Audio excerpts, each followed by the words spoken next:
Oi, pessoal, mais um react de política, ou seja, né, de um comunista contra um liberal de direita, ou da extrema direita, melhor falando, né? Vou reagir com vocês às falas dos dois. Vamos ver, né, o que vai acontecer, né, nesse podcast dos três irmãos. É claro que eu não vou passar as 2 horas de conversa toda, vou tentar passar os momentos que mais nos interessam. E foi hoje, mais ou menos, que aconteceu o podcast. Eu vi por acaso e vamos lá, né? Vamos ver se a gente pode tirar desse limão uma limonada. Pelo menos eu acho que é importante da gente ter em mente de que a gente tem que, infelizmente, às vezes, ouvir esses debates, mesmo que a gente saiba qual é o lado certo, mas é porque a gente tem que também confrontar com a base desse pessoal da extrema-direita, né? Para mostrar o quanto o cara que eles seguem, o que eles idolatram, é uma pessoa pérfida e mentirosa. Então a gente tem que colocar isso para os jovens, principalmente, né? Porque a gente vê isso muito, né? Dessas pessoas terem os seus forchãs, seus seguidores, e eles não se dão conta de quanto isso aí é maléfico para a sociedade, né? Vamos lá, eu vou ver o começo, depois a gente vê também as outras partes. Eu vou dando pausa aqui e a gente vai vendo as outras partes e eu vou comentando em seguida. É importante lembrar, deixar o like, se inscrever no canal, acompanhar aqui, ativar o sininho e compartilhar para a gente poder ter um diálogo mais aberto, mais afrontoso, com a visão progressista de uma brasileira fora do Brasil, né, que é a minha visão. E é isso, vamos lá. Para com isso, para com Mas isso. é simbólico. Para com isso, para com Faz isso. sentido. Bom, agradecer também o professor Humberto Matos, mais uma vez aqui na nossa casa, né? Acho que é o quarto ou quinto. Aí, ó. Tem vários episódios aqui. Perdi as contas já. É uma sincronia, é uma tensão, é uma troca de olhar. Para com isso. Você já conhece na troca de olhar. Inclusive, também a gente tem outro episódio. Lembrando, esse é um Marco Antônio contra o Humberto Matos, né? É o Humberto Matos, que é do Rio Grande do Sul, Marco Antônio de São Paulo, enfim, né? Um comunista contra o... contra, né? Debatendo contra a extrema-direita. Vamos lá. Episódio com o Marco Antônio Costa. Quem não viu, vai lá e assiste esse episódio, que foi muito bom. Tenho certeza que vocês vão gostar muito. Hoje à noite a gente está reunido aqui, porque vai ter mais um debate aqui na nossa casa, né, Robertinho? Vamos falar quem tem as melhores propostas para o Brasil. Se é a esquerda ou se é a direita. Eu acho que isso é uma parte importante. As pessoas se esqueceram de propostas. Hoje o debate fica às vezes nos erros ou do lado pessoal das pessoas. Aquele lá roubou mais, esse roubou mais. E vamos ver quem tem proposta, porque os erros a gente já viu de todos os lados. Mas quem pode resolver? Quem tem mais capacidade para melhorar o problema que a gente vive? A gente determinou as regras aqui nos bastidores. Vão ser 5 perguntas para cada lado, 2 minutos para perguntar, 5 minutos para responder, 3 minutos de réplica e 5 minutos para apresentação, 5 minutos de considerações finais para cada lado. Decidimos aqui, quem vai começar o debate é o professor Humberto. Eu só peço para que os dois, um não interrompa o outro, viu? Por favor, deixa concluir, é importante, né? Senão para ali no meio. Não quebrar a linha né, de raciocínio, né? E a gente, como a gente gosta de mediar bem o debate, se interromper, a gente vai cortar o microfone, vai tirar a câmera de quem tá falando. Vai dar cotovelada ou não? Tem que fazer, né, Albertinho? É mais fácil pra vocês quebrar a mim, né? Não, e eu tô vendo que vocês saíram do MMA esperando. pro UFC, vocês fizeram a transição, né? É tipo isso. Sim. Porque tava muito soltinho, e daí vocês precisaram colocar um pouco de ordem, né? Vamos lá, fazer a vamos nossa lá. média, hein? Então decidimos aqui, o professor começa, né, O Albertinho? professor começa, pode se apresentar 5 minutos para apresentação, depois o Marco tem 5 para apresentar e volta para você 2 para uma primeira pergunta. Boa, vai lá, Beleza, minha professor. câmera é aquela ali, né? É isso lá. Exato. Então, boa noite, galera. É um prazer enorme estar aqui de novo com vocês. É sempre muito Boa bacana. noite, Espero Humberto. que a gente consiga fazer um debate de alto nível, respeitoso, que a gente possa que vai. discutir propostas. E eu vim disposto, né, a falar de questões concretas, né, de questões econômicas, de desenvolvimento, de proposta, de história. E eu espero que o debate fique em torno disso, né? Para quem não me conhece, né, eu já vim aqui algumas vezes, mas eu sou Humberto Matos, eu sou lá do Rio Grande do Sul, né, então convido todo mundo aqui que, por um acaso, não me conheça, eu tenho um canal no YouTube já há 10 anos, né? Você pode me encontrar no YouTube digitando lá Humberto Matos, vai provavelmente me me aparecer, né? No caso, aparecer eu lá, e também nas outras redes, né?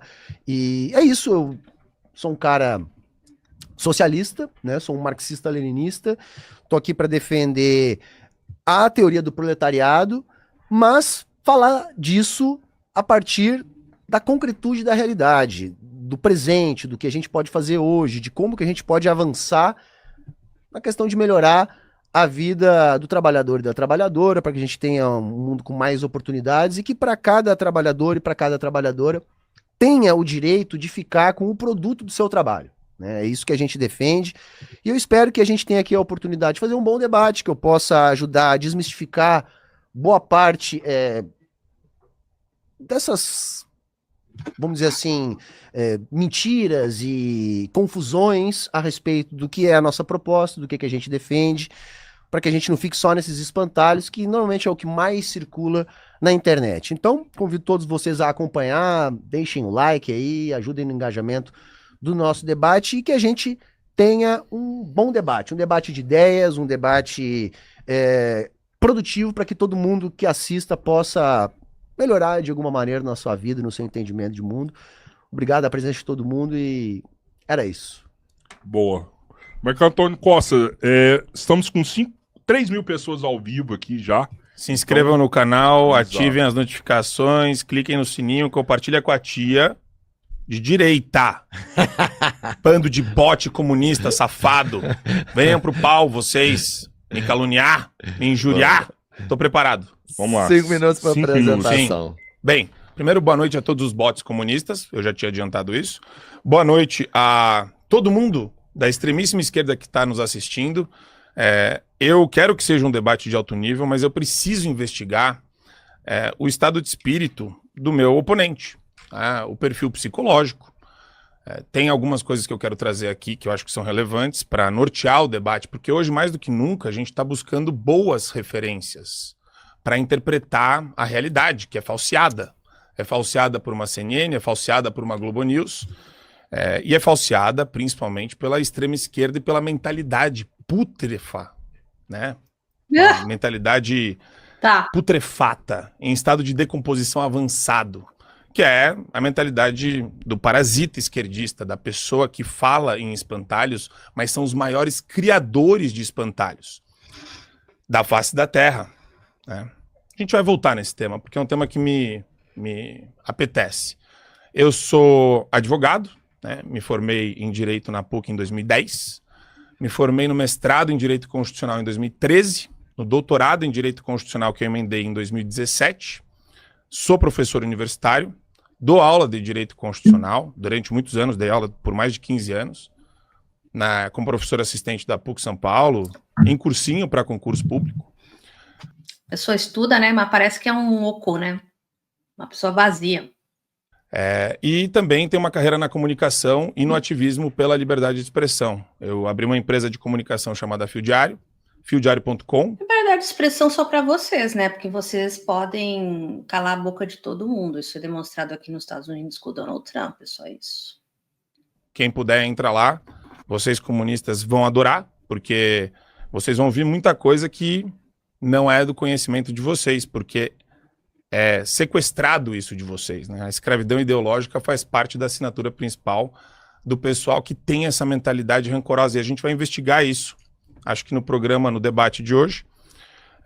E eu acho que o ponto mais importante que eu gosto de repisar dessa minha trajetória é a função de jornalista independente, porque isso acabou no país, não existe mais. Existem poucos grupos de comunicação que são perseguidos pelo Estado, apoiado pelo meu oponente, pelo meu debatedor, e comunista, né? Um debatedor comunista que me incomoda muito, não gosto de debatedor comunista, acho que é um palavrão, acho que é nojento, na verdade, acho que é uma piada de mau gosto quem se auto-intitula comunista. Engraçado porque as pessoas não têm medo, né, no caso deles, de falar com nazista, mas com comunista. Eu acho que ele não consegue falar com comunista justamente porque ele não tem argumento, porque o pessoal que segue a linha realmente radical, né, comunista, são pessoas inteligentíssimas, né? Eu acho que ele tem medo disso. né, desse envolvimento com essas pessoas, porque ele tem medo de não ter respostas que ele nunca tem, né? Mas é engraçado que para falar com nazistas eles não têm o mesmo medo. Comunismo, nazismo e fascismo são co-irmãos, né? Carregam todas as vicissitudes, carregam todo o rancor ideopático, carregam toda a loucura tribalística e wokeista que dominou durante muito tempo a nossa sociedade nesses últimos anos. Então, eu acho que a gente tinha que ter vergonha de olhar para alguém que fala que é comunista. É uma vergonha. É um adolescente tardio. É uma pessoa que finge que avançou, mas na verdade ela é pautada por rancor. Ela é pautada por ressentimento. Tem inveja dos outros. O comunismo é a pior expressão da inveja, né? É uma veste que você usa da justiça social só para destilar a sua inveja. Veja, meu Deus, sabe por quê? Porque o pessoal que é da alta casta, mais rica, burguesa do Brasil, e do mundo em geral, né? Eles sempre acham que os comunistas surgiram porque tem inveja dos ricos, entendeu? É uma coisa assim, sabe? Deliciosa de ver. É muito engraçado. Esse cara fala as coisas mais clichê, mais básica, mais boca de povão, mais assim, de qualquer coisa, né? Digo, da classe burguesa, que é uma visão meio que generalizada da classe, de achar que os outros pobres têm inveja. E depois a gente vai ver também sobre outras pessoas falando sobre os ricos sofrem, mas isso aí é interessante de ver, né? É uma coisa assombrosa. Seu ódio de quem é bem-sucedido, de quem é competente, de quem acredita na meritocracia. E, infelizmente, pelas lives que eu assisti do meu oponente, eu percebi que ele não partilha dos valores de uma sociedade livre. Ele é centralizador, ele é autoritário, ele fabrica uma realidade própria e, mais do que isso, né, é uma vergonha como historiador se auto-intitular comunista. Então, eu fico muito triste de ver que a gente normalizou isso no Brasil. A gente precisa tornar isso estranho de novo. Falar isso tem que ser uma coisa estranha. Muita gente, muita família que ele não conheceu, eu tenho certeza que vai olhar com uma expressão de incredulidade para um cara que fala que é comunista. Quem perdeu gente nesse regime nunca ia aceitar essa postura trivial, né? A dor e a morte de milhões de pessoas. A maioria delas nazistas, né? Comunistas derrubaram o nazismo. Lembrando que na Segunda Guerra Mundial os Estados Unidos se aliaram com os comunistas contra os nazistas.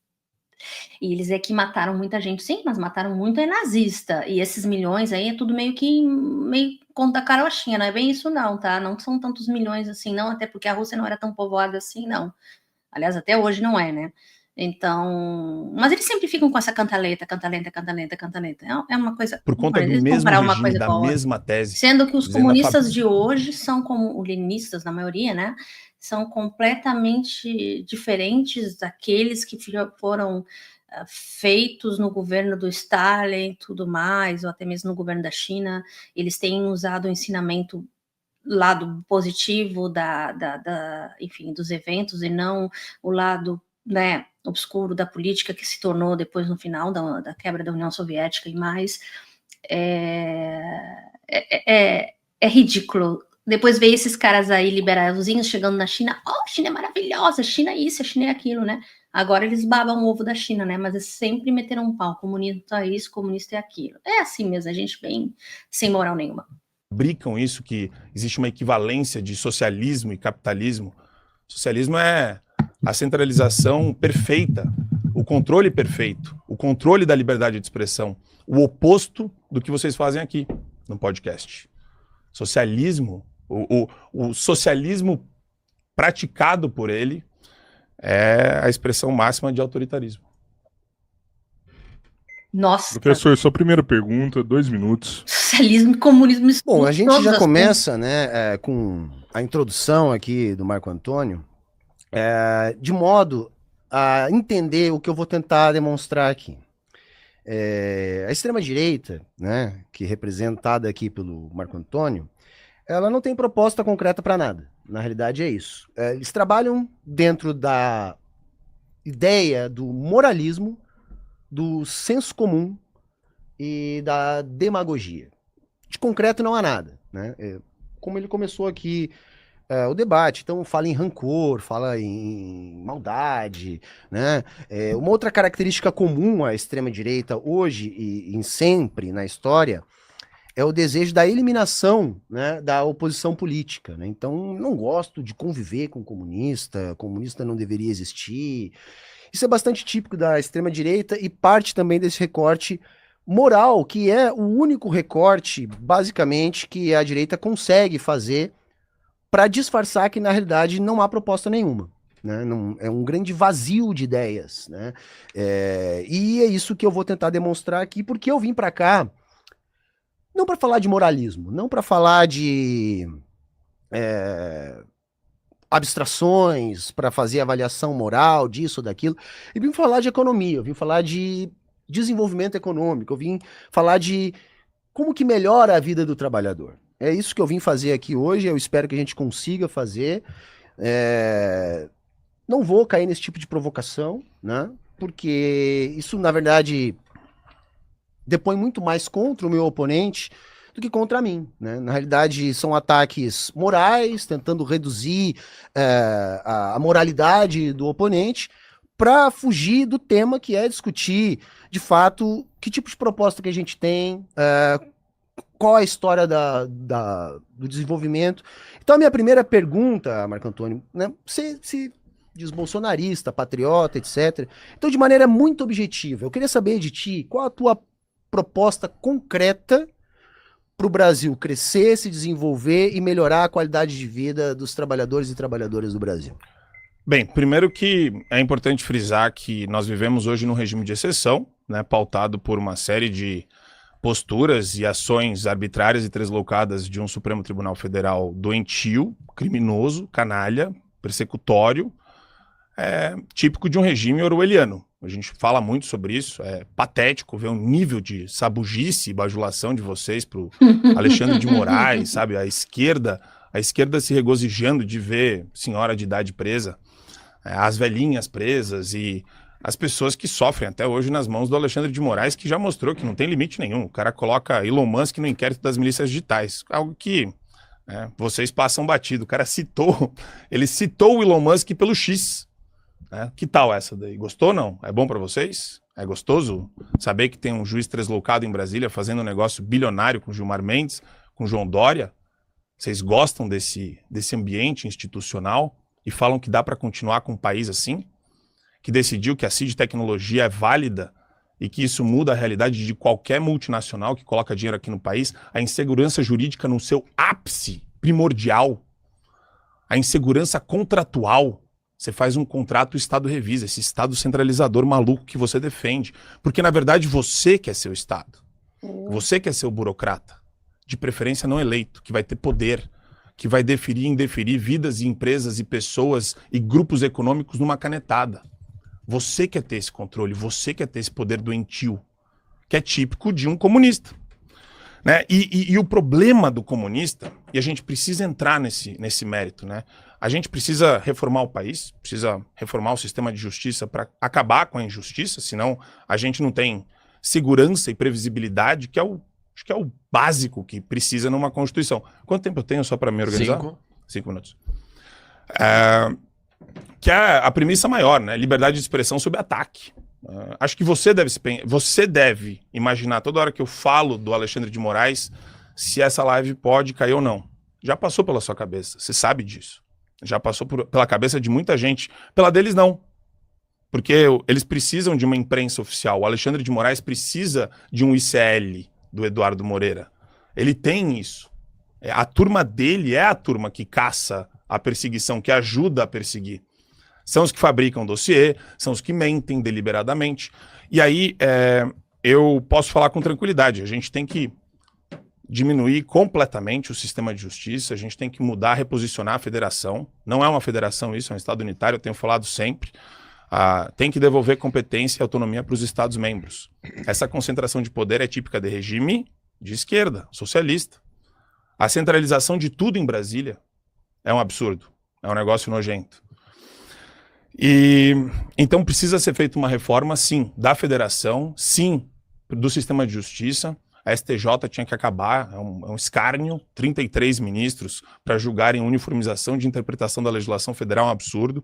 O Supremo tinha que tirar todas as ações do controle concentrado, recurso em AHC, o recurso de AHC na esfera criminal tinha que ser abolido do STF, tinha que resolver isso no Estado. Tem muita coisa para discutir, para fazer de reforma, porque a gente não pode permitir que essas atrocidades humanitárias aconteçam de novo.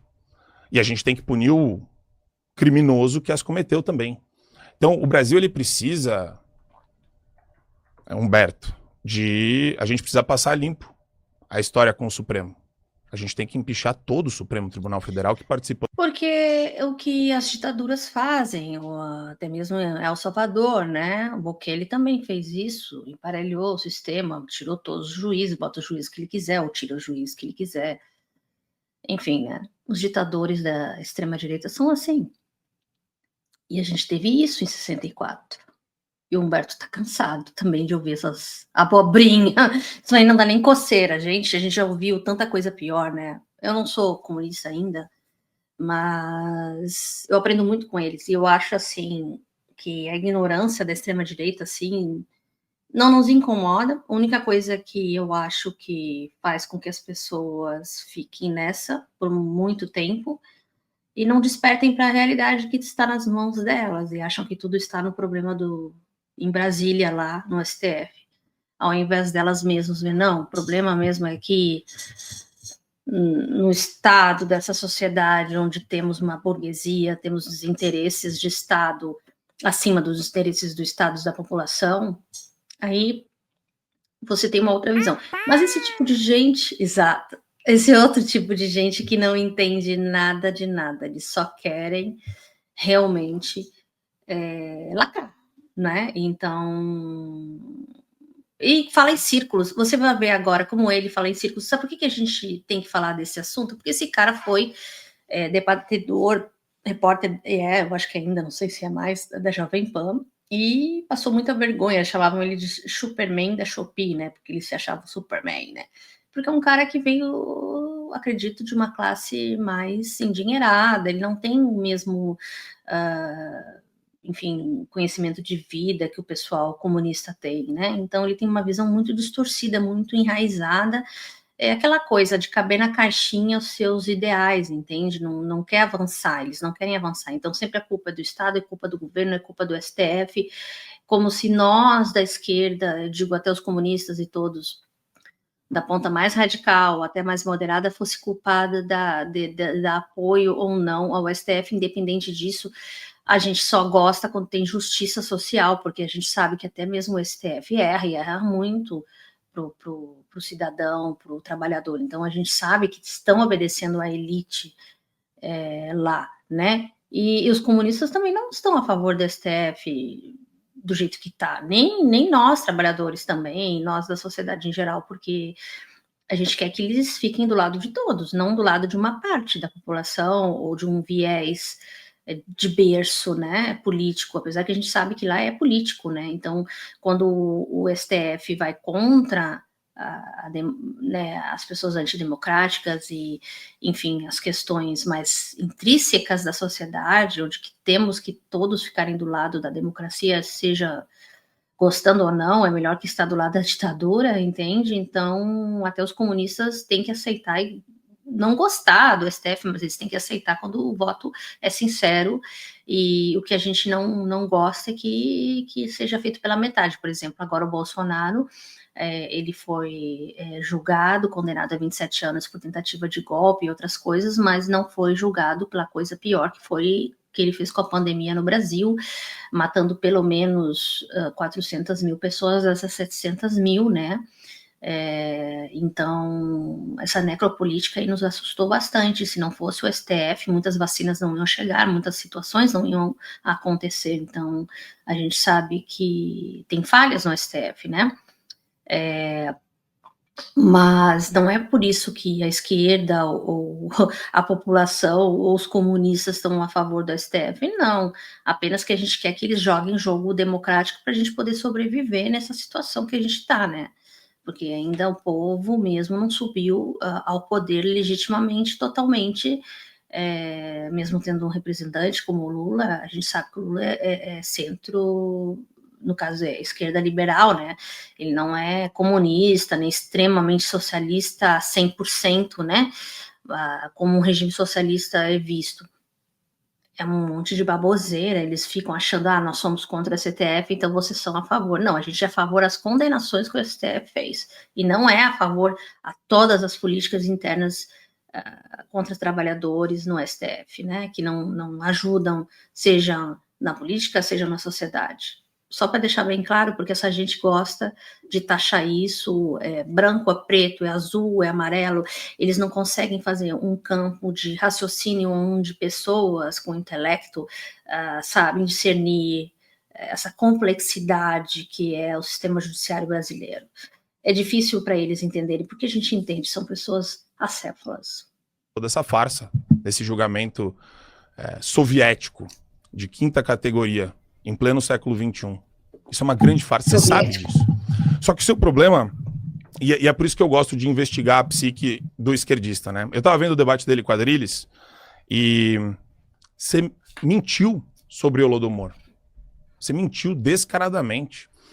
E eu acho engraçado, né? Faltou assistir 3 lives do Thiago Braga. Porque o Thiago Braga é um cara mentiroso de história, um historiador mentiroso, mas não é porque os comunistas falaram sobre o Holodomor, é que a verdade é que o Holodomor ela tem um lado bastante obscuro, enviesado, porque foi analisado por pessoas da época do macartismo, que enviaram fotos de outros eventos dizendo que era o Holodomor, misturaram situações com a outra, não deram um estudo aprofundado sobre a situação, né, que o Stalin tinha. Então, fica até hoje essa dúvida, se você vai buscar na internet, eles falam disso como um fato, mas as provas que foram vazadas foram provas forjadas pelo regime apoiado, o regime americano e o regime inglês, né, então a gente sabe que isso tudo foi naquela época da Guerra Fria, então tem muita coisa ali que não está bem falada, porque a situação do Holodomor teve sim o dedo do Stalin, acredito, mas além do dedo do Stalin tinha uma questão de matança pela fome, pela falta de colheita daquele lugar isolado. Então, é complicado da gente só colocar a culpa de um lugar, né, enquanto que eles estavam lá, e não tinham alimentação, também do lado da Rússia não tinha também, então morreu dos dois lados. Então, isso é fato. Agora, quando eles falam Holodomor, é confuso mesmo, porque tem a questão da propaganda antissoviética da época, e que forjaram, sim, fotos de pessoas esquálidas, crianças, que não eram daquela situação, era de um outro momento, de um outro lugar da história, e que eles forjaram isso na época do macartismo americano. Então, isso faz uma grande confusão, e como eu já falei para vocês, a história é complexa, e ninguém está querendo aqui defender Stalin ou isso e aquilo, se ele matou, não é essa a questão é de que muitas coisas não estão muito bem esclarecidas por causa desse enviesamento de historiadores ou de repórteres da época, em específico, que fizeram esse forjamento, em específico a essa época. E ele se diz historiador. Então, se um historiador mente sobre o censo de 37, sobre o Holodomor, sobre como a União Soviética escondeu isso ao longo de todos os anos, sobre a obra que ele se baseia para falar de maneira negacionista e criminosa que não houve, né, esse genocídio gigantesco. Então, se ele é capaz de fazer isso, ele é naturalmente uma pessoa insensível, que vem falar de futuro do Brasil, e que eu tenho certeza que ele não sabe responder para mim quem é a pessoa que eu vou perguntar para ele agora. Quem que é Clériston da Silva? Professor, 3 minutos de réplica. Bom, assim, eu não entendi a resposta que tu tenha dado para minha pergunta. Eu te perguntei sobre concretamente o que fazer para desenvolver o Brasil crescer, para melhorar a vida do povo trabalhador. Eu não consegui entender na tua resposta. Você falou Supremo, você falou que eu não teria moral para falar, né? Sempre a chave moral, aquela que eu falei lá no início. Você falou do Xandão, do Judiciário, falou até do Holodomor, mas não respondeu a minha pergunta. Eu espero que agora, quando a palavra voltar a você traga pelo menos alguma proposta nesse sentido. Agora, em relação ao que você falou, cara, assim, eu não defendo o judiciário não, viu? Acho que você não fez direito do seu dever de casa. Eu não defendo o Xandão, eu não defendo o STF. Para mim, o judiciário brasileiro é como o judiciário em qualquer lugar do mundo capitalista. Ele tá lá para defender os interesses da classe dominante. Enquanto ele está julgando o Bolsonaro de maneira desfavorável, eles estão lá, o mesmo STF, acabando com a luta contra a escala 6x1 no Brasil, né? Passando aí a terceirização completa da atividade fim, etc., o que, na prática, invalidaria a própria luta contra a escala 6x1, tá? Eu não sou fã do Xandão, não. Eu não acho que as decisões do STF sejam tomadas com base em justiça. A questão é que agora isso está se voltando um pouco contra a extrema-direita, e no meu entendimento, porque o Bolsonaro resolveu criar um caso e atacar o STF desde o primeiro dia que ele começou, né, o seu mandato, e eles são corporativistas, eles estão se defendendo. Quanto ao Thiago Braga, ao Holodomor, cara, assim, Thiago Braga é uma piada, Marco Antônio. Toda academia de história acha ele uma piada, por quê? Porque ele não sabe fazer pesquisa. Os vídeos que ele fez sobre o Holodomor, ele cita autores que negam o que ele disse. Eu trouxe no meu canal um rapaz para comentar o vídeo do Thiago Braga, e esse rapaz ele entrevistou um dos autores citados pelo Thiago Braga nos vídeos dele. E esse autor disse que ele não defende aquilo que o Thiago Braga disse que ele defende, porque essa é a forma do Thiago Braga de trabalhar. Ele faz um cherry picking ali, que prova o ponto dele, mas não se baseia no ponto. Gente, cherry picking digamos que é um slang em inglês para dizer cherry picking, escolha de cerejas, né? Picking, né? Pegando cerejas, ou seja, ele está pegando tópicos que interessam a ele, situações pontuais, e dali distorcendo para os seus seguidores, para o pessoal que, enfim, quer se informar através dos vídeos desse falso historiador, Thiago Braga. Dos autores que ele está trabalhando. E, infelizmente, o debate já começa da maneira que eu imaginei que ele ia ser, né? Você fugiu da resposta e trouxe ali um moralismo e tal, para falar de questões que são abstrações, né? Holodomor, o socialismo soviético do século passado, e o que isso tem a ver com a vida de quem está trabalhando, de quem quer melhorar de vida, de quem quer melhor condição de trabalho, sabe? Essa discussão é uma discussão que não interessa para o brasileiro. Não interessa para o brasileiro, em hipótese alguma, né? Até porque a gente sabe que houve fome na Ucrânia naquela época, não é essa a questão. A questão que está já bastante debatida na história é a intencionalidade dessa fome, né? Porque é o que aconteceu. Eu não vou me alongar muito mais nisso, já acabou meu tempo, mas eu tenho certeza que você vai voltar nesses assuntos, até porque proposta mesmo eu acho difícil de você conseguir colocar. Marco Antônio, sua primeira pergunta, 2 minutos. Muito fraco. Pode. Então vamos lá, respondi sim, já é a primeira mentira do Humberto aqui na nossa conversa. Eu falei de uma reforma estrutural do Poder Judiciário e da Federação, devolvendo poder aos Estados-membros, quer dizer, assuntos para enfrentar, ele vacilou, não enfrentou, porque são 2 tópicos relevantíssimos que remetem à centralização do poder. Então isso prova que o nosso historiador não sabe nada de história também, quando fala do Holodomor. É uma fraude essa questão da intencionalidade, é um escárnio com todo mundo que morreu, com as famílias das pessoas que morreram. É uma palhaçada isso daí, quer dizer, mostra sim mau caratismo, não mostra ignorância, né? Existe dentro do Humberto um desejo irrefreável assim, que ele descobriu de se revestir dessa ideopatia, lastimável. Tudo para beneficiar genocídio e morte das pessoas que se insurgem contra esse totalitarismo que está no coração desses caras. É gente, literalmente anticristã que faz um negócio desse, né? Qual que é o seu grande mérito como historiador? Passar pano para regime totalitário, que tesão, que coisa legal, né? Ele mentiu sobre... Aí ele fala de desenvolvimento do país. O maior entrave, sim, é o Poder Judiciário para a segurança jurídica e previsibilidade. Quem gosta de regime totalitário são vocês da extrema-direita.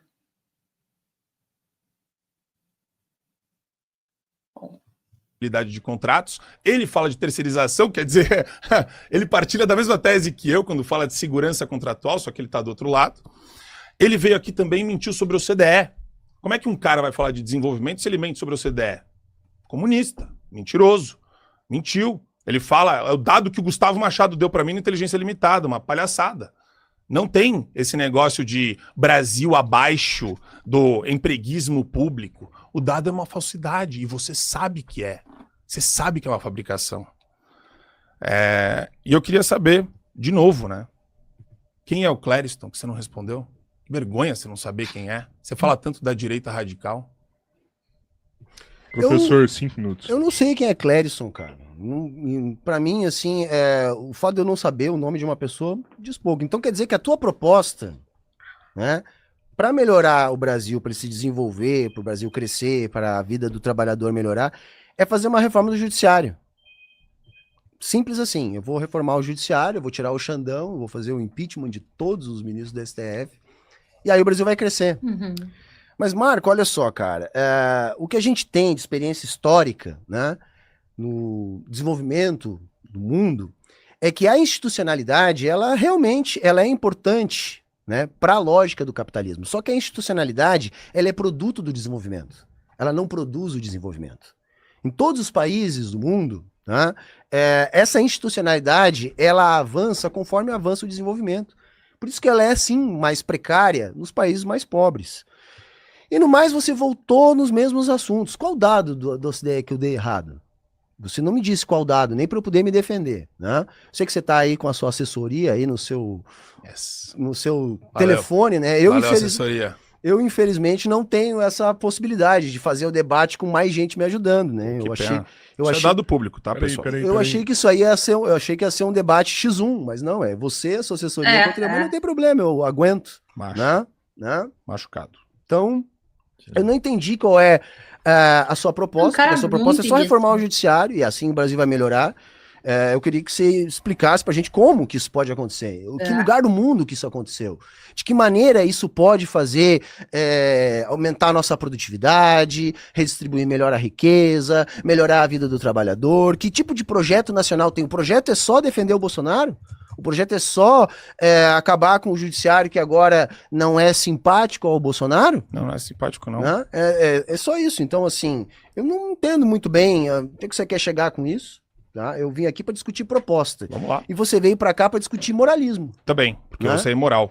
Enquanto comunista. Peraí, Mercadão, deixa ele falar. Eu tô respeitando o seu tempo de fala. Eu também. Não, mas é que não pode falar junto, tá vendo? Entendeu? Você não fica pode... pilhadinho. Não é isso não, cara. Não, Olha, se ele interromper você, eu vou falar. Ele até continuou, ele nem se... Você fica falando é chato. Você faz alarde, alarde. Não, Mercadão. Não, sem alarde. Se ele falar, eu te garanto que a hora que você estiver falando, ele tá na boa. Ele não vai falar nada. Tá comprando briga. Eu prefiro que você não fale, cara, porque eu não vou falar junto com você. Você pode anotar e aí no seu tempo você fala. Se você estiver falando, eu vou garantir que ele não vai falar nada. Eu nunca vi comunista tão sensível. Ok, beleza.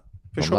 Desculpa a forma não é sobre sensibilidade. É hipersensibilidade. Até a audiência. Gente, olha o tempo que vocês estão gastando. Eu tô aqui pensando nos dados que ele precisa refutar. Tá pausado o tempo, tá pausado. Desculpa aí, professor. Vai seguir e aí você vai ter depois 3 minutos para refutar tudo que ele falou. O que eu tenho agora? Ele tem mais 3 minutos para terminar, que são 5 minutos para ele.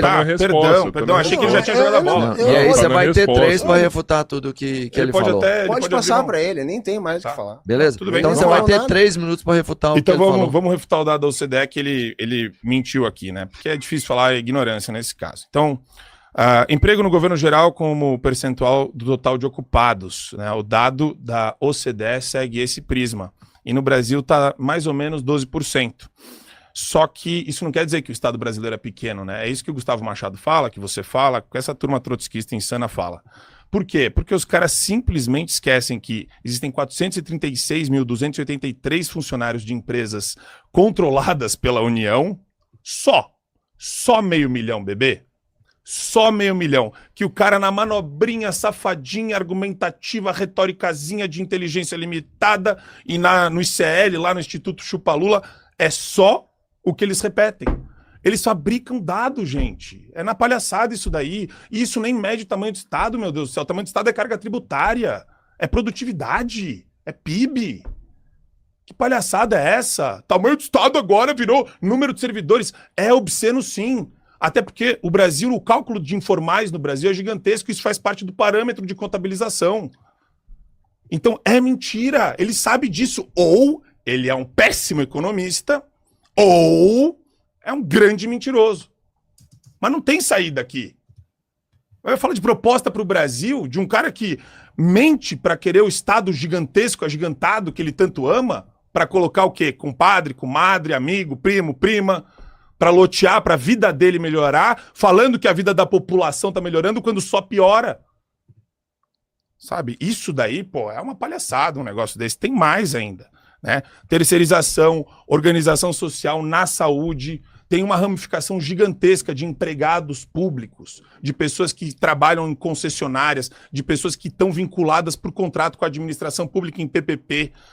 Tem uma galera assim, tá? É uma hipocrisia esse negócio de você mentir deliberadamente para a audiência. E ó, eu espero que a comunistada abra os olhos para isso que eu estou mostrando. Porque não adianta, cara, vocês podem querer fabricar a realidade do quarto de vocês o quanto vocês quiserem. A bigorna da realidade cai na vida de quem enfrenta. Uma vida mentirosa só te leva a ressentimento. Aí você passa a vida querendo pegar a riqueza dos outros para sobreviver. Tem uma galera assim, tá? É uma hipocrisia esse negócio de você mentir deliberadamente para a audiência.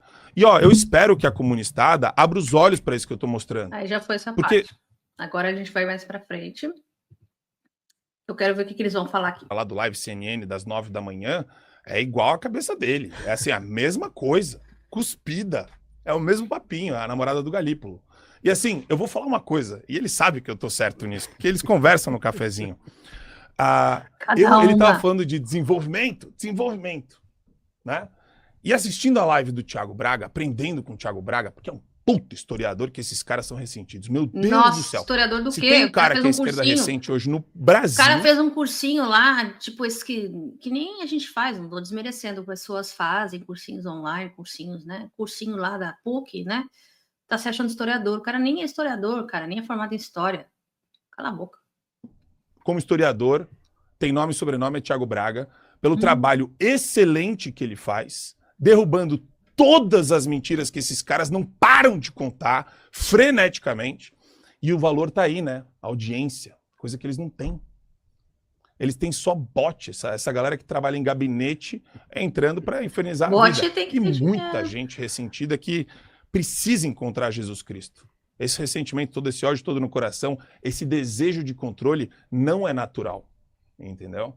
Essa galera tem que encontrar Jesus, porque eu tava vendo aqui, é impressionante, na live do Thiago Braga, que ele deveria ouvir para aprender, como historiador, e talvez até um pouco de economia, porque tá faltando, o Stalin, olha isso, né? Aqui, de uma obra clássica, The Years of Hunger. E Stalin estava mais preocupado com o futuro da industrialização do que com a vida dos camponeses. Você consegue enxergar? Quem está preocupado com o camponês aqui, não? Você acha que é ele? Você acha que sou eu? E é legal que eu sei que dentro do seu cérebro de esquerda você está pensando nisso. Está mexendo na sua alminha. Ele não está protegendo o camponês. Esses caras se aliaram aos grandes, né? Soros, essa turma com grana. A turma da esquerda é cheia da grana, né? Ele ri. Isso aqui é uma piada. Mas ele quer a grana da esquerda. Ele quer a grana da Secom, ele quer a grana Olha que do cara Estado, ridículo. ele quer a grana da turma da... né? O Eduardo Moreira é tipo... Qual que é o nome do Pablo Marçal? Ele é tipo o Pablo Marçal da esquerda, o Eduardo Moreira. Tipo um animador de torcida da galera. Beijo, Eduardo Moreira. Com certeza, ele te alejar adora. um pouco, né? Tem bastante tempo, ele me deu muito tempo para falar sobre isso, e é bom porque eu vou destrinchando. Aí ele mente aqui na OCDE, ele não conseguiu refutar nenhum ponto que eu trouxe, porque ele não se preparou para isso, eu trouxe esse ponto aqui no debate, mas se vocês levantarem, vocês vão ver, o peso do judiciário tem 1,2% do PIB, previdência 12% do PIB, muito gasto, pouco investimento público líquido irrisório, 0,6% do PIB. A OCDE, como eu disse, não contabilizou terceirizados, nem empresa pública, é uma hipocrisia ele falar, é tudo igual, porque eu não sei refutar você. E daí, no fundo, ele tá falando o seguinte, eu não sei refutar você, mas eu tô certo. E é um argumento pífio, na verdade, porque se você coloca 500 mil só de empregados de empresas da União, acho que isso afeta consideravelmente o resultado. Se você coloca Sinceramente, esse cara não tem nem o que dizer, né, gente? Pressão baixa total. Porque esse cara é pressão baixa e só fala besteira. Vamos ver o que o Humberto vai falar. Vamos lá. Eu tô colocando vários assuntos aqui para debate e que não estão sendo refutados, né? Eu falei de descentralização de poderes da União, isso dá um debate de, acho que horas, dá para escrever 3 tomos disso daí, dá para a gente falar sobre o federalista, dá para a gente, auscultar várias fontes originárias, da onde começa essa tripartição de funções do Estado e por que a gente chegou num ponto de desequilíbrio total institucional, onde você tem Gilmar Mendes fazendo Gilmar Palusa em Portugal, entendeu? Mas aí, de novo, a gente volta para esse ponto. Ele fala que é um ataque moral. Vamos enfrentar isso que ele está falando, porque ele não está enfrentando os meus argumentos, mas eu vou enfrentar os dele. É um ataque moral. Eu estou vindo aqui para cagar regra. Zero. Eu estou vindo aqui para falar, Humberto Matos é um mentiroso contumaz, porque todo comunista é. Para respirar um comunista precisa mentir. Ele vira mitômano. É um vício que fica incutido no cerebelo do cara. O cara começa a se achar, todo dia o galã, o Brad Pitt. Engraçado que ele fala essas coisas todas aí, mas ele me parece ser uma pessoa totalmente despreparada, em primeiro lugar. Esse Marco Antônio aí não tem preparação alguma. Ele cai totalmente no clichê, se defende usando o Thiago Braga, que é um falso historiador, ele só tem um curso e faz imagens, cartões na internet falando ganhando muita visualização, né? Porque o cara é a favor da direita e tal, então eles olham só para esse lado, porque nós temos historiadores que vão para a linha da direita, da esquerda, claro, mas geralmente quem é de fato historiador, ele entra mais no campo ou neutro ou para a esquerda, ele geralmente não entra muito para esse lado, porque nós não temos a verificação da direita nos assuntos que eles estão falando. No caso desse cara, completamente pressão baixa, ele não tem nada, ele é vazio, oco, ele só fala coisas que estão assim prontas para sair da boca, assim, gente, ele é um Bolsonaro mais educadinho, mais arrumadinho, entendeu?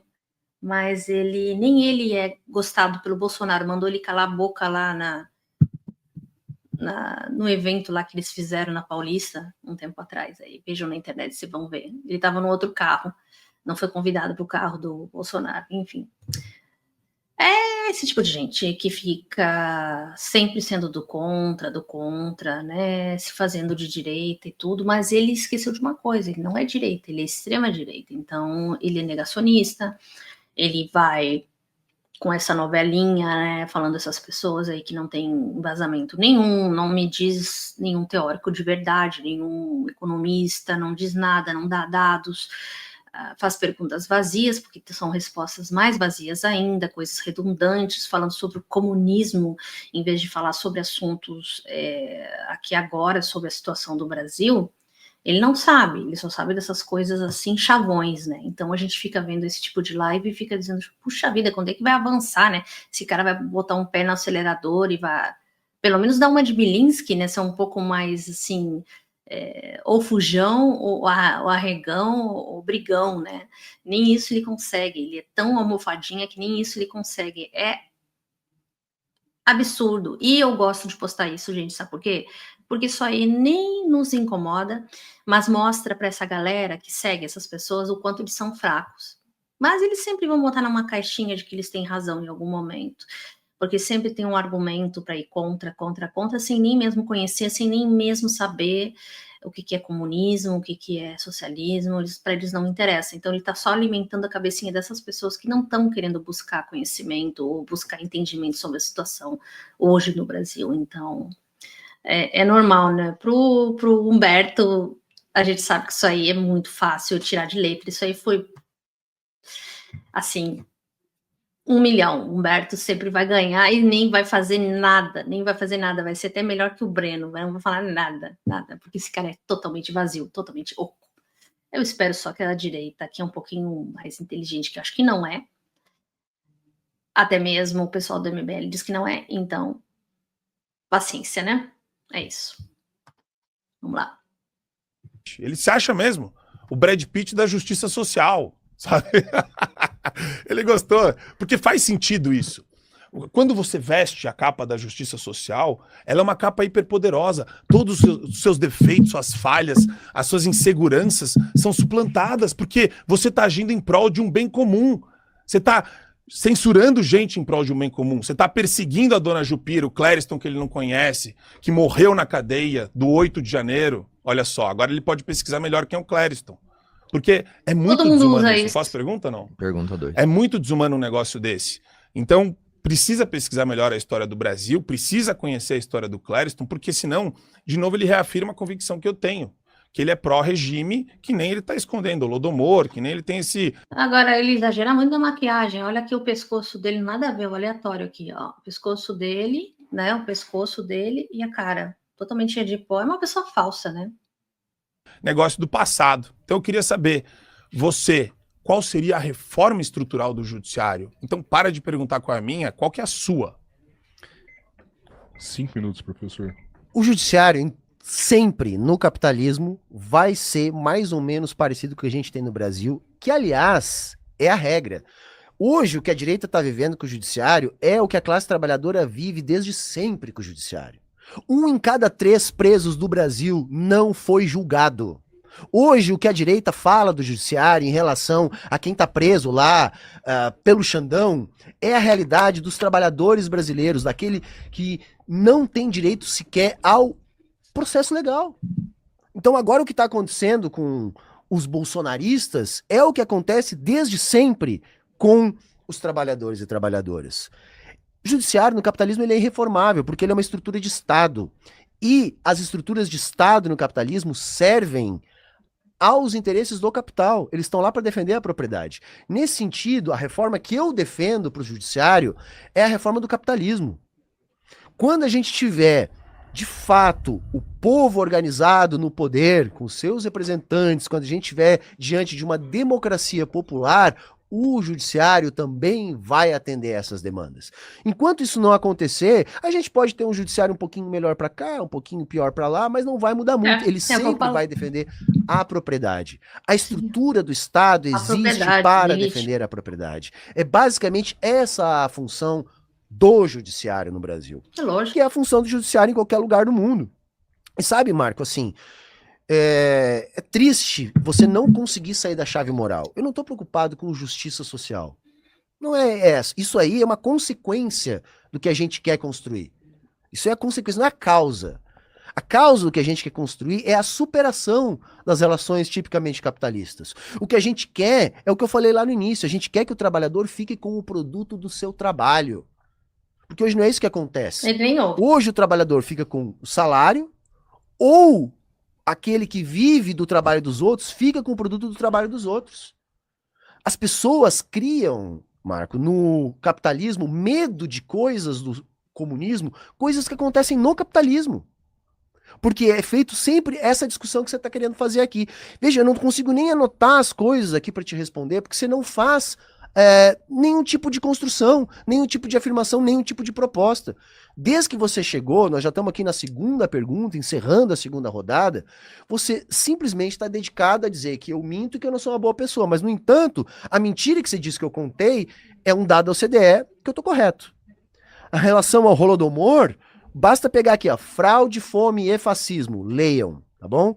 Esse livro é devastador a respeito da história do Holodomor. E eu não vim aqui para discutir o Holodomor, porque o povo brasileiro nem sabe do que é isso. Isso aí só serve de argumento retórico para a direita disfarçar que não tem proposta para o Brasil. Quer discutir uma coisa que aconteceu na União Soviética, no século passado, que não tem nada a ver com a nossa realidade, para fugir das questões concretas da nossa realidade. As questões concretas da nossa realidade o trabalhador brasileiro trabalha cada vez mais, ganha cada vez menos, o Brasil está cada vez mais desindustrializado, a gente não tem representatividade, o povo não se sente representado pela classe política, a democracia ela é apenas formal, ela não é de fato. A gente não tem bancadas de trabalhadores organizados no Congresso Nacional, a gente tem bancada de ruralistas, a gente tem bancada da indústria de armas, a gente tem bancada da Faria Lima, mas não tem bancada de garis, de motoboys, de trabalhadores comerciários, não existe isso. Se você perguntar para todos os brasileiros, a esmagadora maioria vai dizer que não se sente representado pela política. se você perguntar para a maior parte dos verdade, trabalhadores verdade. brasileiros, a maioria vai dizer que não aguenta mais essa estafa produzida pela essa supercarga de trabalho, que a gente trabalha e não vê resultado. E a direita, e isso que você está demonstrando aqui, é incapaz de discutir essas coisas. Vocês discutem abstrações. Veja, você me perguntou qual a minha proposta para a reforma do judiciário, como se não existissem as outras coisas no Brasil. Como se só o judiciário fosse o problema do Brasil. Como se o Brasil não fosse uma construção histórica de décadas da direita no poder. É isso que é a história brasileira. O que a gente tem no Brasil é um pequeno interregno de um governo de frente ampla, que é o governo Lula, que é um governo que, na realidade, é um governo neoliberal, como eu já falei várias vezes, pelas condições que ele se apresenta. Então, na verdade, eu sou crítico do que está acontecendo há muito tempo no Brasil. E eu tenho as minhas propostas. E é incrível que mesmo você com ajuda externa, mesmo você com uma assessoria, pesquisando na internet, para me fazer perguntas, você não consegue sair do moralismo. Sabe? Você não consegue falar nada da realidade, da concretude do trabalhador. E é uma pena, porque eu achei que a gente poderia ter um debate qualificado aqui. Mas não, todo bolsonarista é igual. A única coisa que o bolsonarista tem para defender é o Bolsonaro. Esse é um simulacro das coisas que o Bolsonaro defende. Mas eu vou te dizer uma coisa, Marco Antônio. Você está querendo se candidatar, entrar para política, eu acho justo. Eu também quero ser candidato lá no Rio Grande do Sul. Tudo bem, mas o problema é quando a gente entra para a política tendo como única e exclusiva coisa puxar o saco de um outro cara, defender as ideias do outro cara e não reproduzir nada nosso, nada original, nada que a gente possa levar como bandeira. Porque se você seguir nesse caminho, o dia que o Bolsonaro desaparecer, você vai desaparecer junto. Eu acho que não é uma boa fazer isso. Você puxa saco de Stalin, tá falando de mim, pô? Marco, sacanagem. você tem 3 minutos, eu vou te dar mais 40 segundos, então você vai ter 3,40, que ele deu uma estourada a mais. Mas o que eu faço? Você tem 3,40 pra uma explicar réplica. o que ele falou. Tá, é que eu tô um pouco na frente. 3 minutos. Se você não quiser Aí, usar, comunistada! se não quiser usar os 3 minutos, o professor pode já te fazer uma pergunta. Não, o problema... Não, eu quero usar cada segundo disso daqui. Eu vou pegar todo o ar que eu tenho pra falar. 3 minutos e 40, pô. Pra ver que tá pegando ar. Vamos lá. A gente tem vários chavões. É meio que um pastel de vento isso daqui, né? Ah, eu quero isso, eu quero isso, eu quero isso. Ele não falou de nenhuma proposta, mas tudo bem, eu não quero ficar rodando em falso. Por quê? Porque eu falei no começo do debate, eu acho que o Humberto não tava prestando atenção. Acho que ele tinha um roteiro que ele não conseguiu seguir. Ele está seguindo exatamente o roteiro que eu coloquei para ele seguir. E ele está batendo cabeça. Ele falou exatamente o livro que o Thiago Braga citou na live que o Thiago Braga fez, explicando que esse livro não foi atualizado desde 1987. Depois, os arquivos russos que foram abertos em 1990 mostraram tudo que ele fala que não aconteceu, o que aconteceu. A fraude do censo de 37, principalmente. Pô, o Eric Hobsbawm, que eles amam, é de esquerda, o cara reconhece que teve lá um genocídio de pelo menos 10 milhões de ucranianos. Pelo menos, entre 10 e 20, ele fala. Ele fala, não são 7 dígitos, são 8. Então, sabe, por que é importante o debate moral com o meu candidato aí estadual? O que tem a ver com o Brasil? É importante o debate moral. Porque a gente precisa saber quem que é Humberto Matos. Eu tô aqui para expor Humberto Matos. Eu tô aqui para falar quem é Humberto Matos. E ele fala sobre isso. E ele se orgulha disso. E eu tenho vergonha de ouvir que esse cara é candidato a deputado estadual. Porque ele é um radical de extremíssima esquerda. E ele é um cara que defende algo que é, inimaginável. Eu tô vendo os posts dele aqui. Olha aqui. E é engraçado, qual que é o problema de eu fazer minha lição de casa? Se ele não fez a dele, eu fiz a minha, né?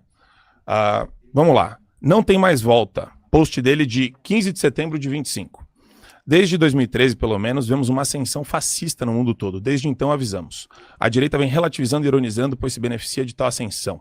Para eles não há fascismo, uma vez que tudo é fascismo. Acontece que agora já era. É impossível parar o que está acontecendo sem uma grande guerra que extermine as lideranças fascistas em todo o mundo.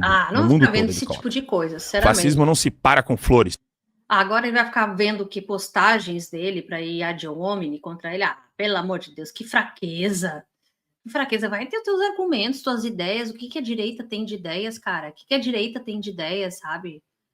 Ai, gente, me cansei já. Já me cansei e vou falar... A gente já tem aqui 1 hora certinha cravada de vídeo desse react.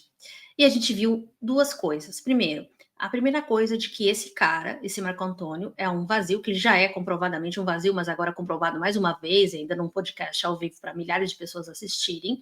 Segundo lugar, não tem argumentos nem propostas, a direita nunca tem propostas, eles só querem aquelas pautas que é para defender eles mesmos, a pele deles mesmos, o dinheiro deles mesmos, vocês já viram, é PEC da blindagem, é anistia, esse bando de cor de caralho 4, é orçamento secreto e tudo mais. Então, quando eles veem que tem um pessoal que está querendo realmente se candidatar, que é mais da esquerda, eles têm muito medo, eles tremem na base, eles sabem que o Humberto vai ser um candidato, e provavelmente ele pode ser, sim, um candidato eleito, ou não, vai ser uma pedra no sapato do pessoal aí, né, da direita, ele já é. Então, assim, é um mais do mesmo, tá? Eu faço esse react, como outros reacts que eu tenho também do Humberto e do pessoal da esquerda, da comunista e tal, ou o pessoal que tem uma linha socialista também, ou de partidos de esquerda ou não associados, mas que falam argumentos concretos e propostas e rebatem não somente críticas, mas com fatos, né? Coisa que essas pessoas da extrema-direita não têm em nenhum âmbito social deles. Se você assistiu até aqui o final do vídeo, deixa o like, bota aqui o seu comentário que você acha e segue aí o canal, né, gente? A gente está com um problema para aumentar o número de seguidores aqui, de comentários, e a gente quer botar para frente, porque eu acho falta, assim, de ver reacts femininos da esquerda com vídeos de debate. É importante que tenha, né? Independentemente que eu estou morando nos Estados Unidos, eu acho que isso é importante, porque é bom botar uma visão das mulheres mais experientes, né? Das mulheres que têm uma passagem aí mais de idade, né, sobre esse assunto, e também pode dar algum argumento positivo para a esquerda, né? Porque eu acho assim que está muito, muito complicado. Tem que fazer esse tipo de avaliação, né? Porque a gente sabe o lado certo, mas a gente tem que ver para poder desmoralizar o lado deles, né? Eu acho que isso aí é uma coisa que ajuda. E assim, né? Sem mais, né, pessoal? A gente se vê no próximo react, no próximo vídeo. E eu quero que vocês tenham uma ótima noite, dia, tarde, o que vocês quiserem, tá bom? Um beijo, pessoal. A gente se vê no próximo.